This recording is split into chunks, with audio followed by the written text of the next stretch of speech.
She went straight to the kitchen to see if the monkey was there. It was. What a relief. She wouldn't have liked to admit that her mother had been right. Monkeys at a birthday?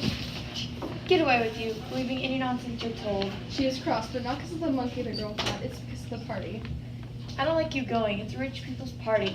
Rich people go to heaven too. Get away with heaven. The problem with you, young lady, is that you like to aim higher than... The girl didn't approve of the way her mother spoke. She was barely 9 and one of the best in her class. I'm good because I've been invited. And I've been invited because Luciana is my friend, so there. Ah, yes, your friend. Listen, Rosaura, that one's not your friend. Do you know what you are to them?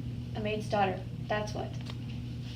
Shut up, you know nothing about being friends. Every afternoon she used to go to Luciana's house and they would both finish their homework while Rosara's mother did the cleaning. They had their tea in the kitchen and they told each other secrets. Rosara loved everything in the big house. She also loved the people who lived there.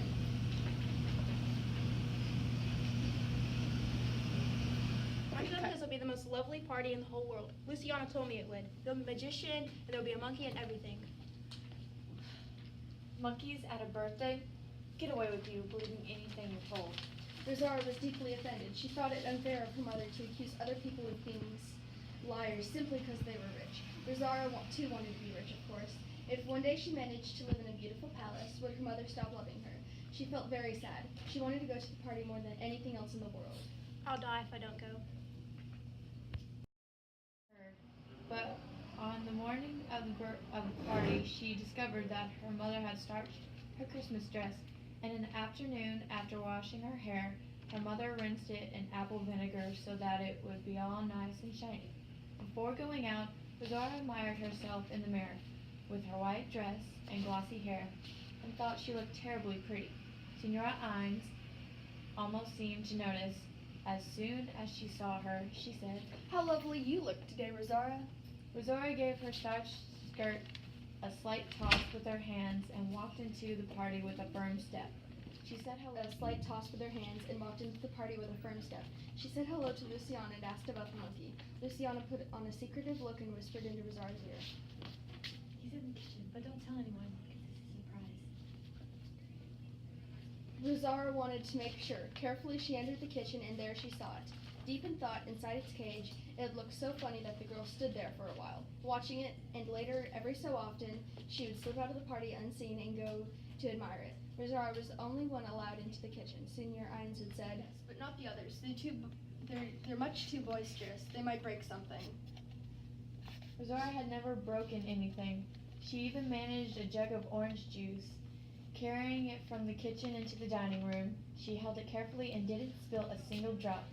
And Senora Ines had said, Are you sure you can manage a jug as big as that? Of course she could manage, but she wasn't a butterfinger like the others. Like that blonde girl with the bow in her hair. Luciana. No, you are not a friend of Luciana because I'm her cousin and I know all of her friends, and I don't know you. So what? I come here every afternoon with my mother and we do our homework together. You and your mother do your homework together? I and Luciana do our homework together. That's not being friends. Do you go to the same school as each other? No. So where do you know her from? Rosara remembered her mother's words perfectly. She took a deep breath. I'm the daughter of the employee. What employee? Employee in a shop? No. My mother doesn't sell anything in a shop, so there. So how come she's an employee? Just then Senora Ines arrived, saying shh, and asked Rosara if she wouldn't mind helping serve out the hot dogs, as soon as she knew the house so much better than the others. See? Ow!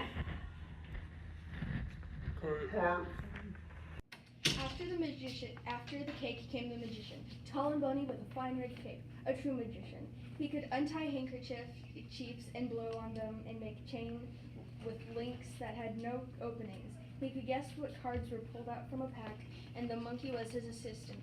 He called the monkey partner. Let's see here, partner, he would say. Turn over a card. And don't run away, partner. Time to work now.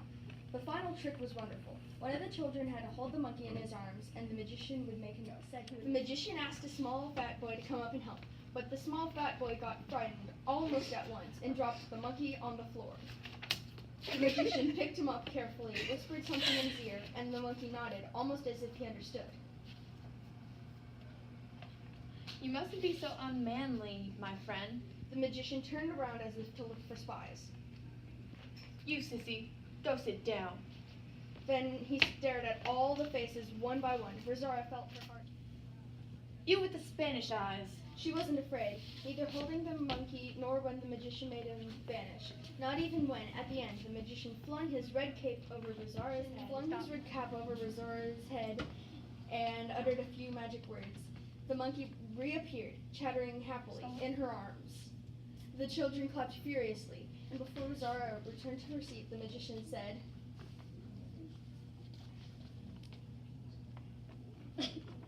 Thank you very much, my little countess. She was so pleased with the compliment that a while later, when her mother came to fetch her, that was the first thing I helped the magician, and he said to me, "Thank you very much, my little countess." It was strange because up to then Rosara had thought she was angry with her mother.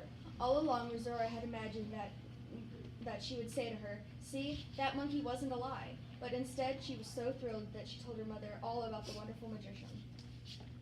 So now we're a countess. But one could see that she was beaming. And now they both stood there in the entrance because a moment ago Senor Ines, smiling, had said, "Please wait here a second." Her mother suddenly seemed worried. What is it? What is what? It's nothing. She just wants to give the presents to those who are leaving. See? She pointed at the fact to their mothers. She explained about the presents. She knew because she had been watching those who left before her. When one of the girls was about to leave, Senor Ines would give her a bracelet. When a boy left, Senor Ines gave him a yo-yo.